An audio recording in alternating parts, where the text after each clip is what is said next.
You're an MP that must be extremely relieved, happy. How do you feel after this vote? It sees François Bayrou out. He's no longer Prime Minister of France. Asking for the confidence it's the normal thing to do in a functional democracy. This is a huge victory for the French people because several times they had voted against Macron's policies and several times we've had prime ministers and governments that have been pushing through policies of that same type. Today it's a victory for the French people. This victory we hope can carry on Wednesday when the movement of the 10th of September will mobilise in opposition to Macron's policies. But what do you actually want for France? Another president. Macron has no democratic backing anymore and his policies have been very harmful. Today we've got a level of poverty that is rocketing in France. We have a level of deindustrialisation which is also soaring and all of this is the result of Macron's policies. So today the chaos has been created by these policies and the only way out of it would be to President Emmanuel Macron resign and we could go towards new presidential elections and really have a serious debate about what direction we want to go to.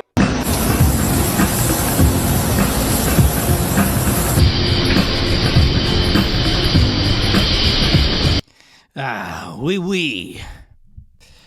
Trying to get my head around what's going on in France. They're saying that the whole freaking parliament has collapsed.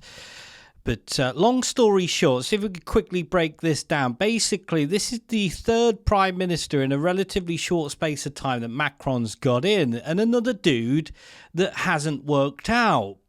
He's had a vote of no confidence, and again, it's caused a whole bunch of shizer in France. It's literally capitulating as we speak.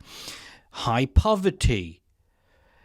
Untold levels of immigration, massive amounts of debt, and just generally, in looking at footage, people that have actually gone to France and walked around with a camera, seeing footage, it's seen better days. And I think maybe the UK is probably the only other place that I would say is on par with the absolute shizer show. And when you also factor in, and going back to some of the footage that I was watching, I've been to France, I've been to Paris, a long time ago though, but it's one of them places again, isn't it, where it's all about the history, it's the buildings, it's the beauty that is now layered with literal shizer, or merde in this instance, right? Which seems to be the common theme of Europe.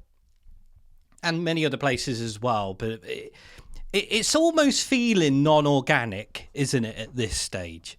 But for people expecting Macron to be moving on anytime soon, it could happen, but based on previous, again, sort of understanding the situation, this is the third dude, so he survived the others. So maybe it might happen, might not happen, but in regards to whoever's in place, as I mentioned, the non-organic process seems to be full steam ahead. Ta-ta.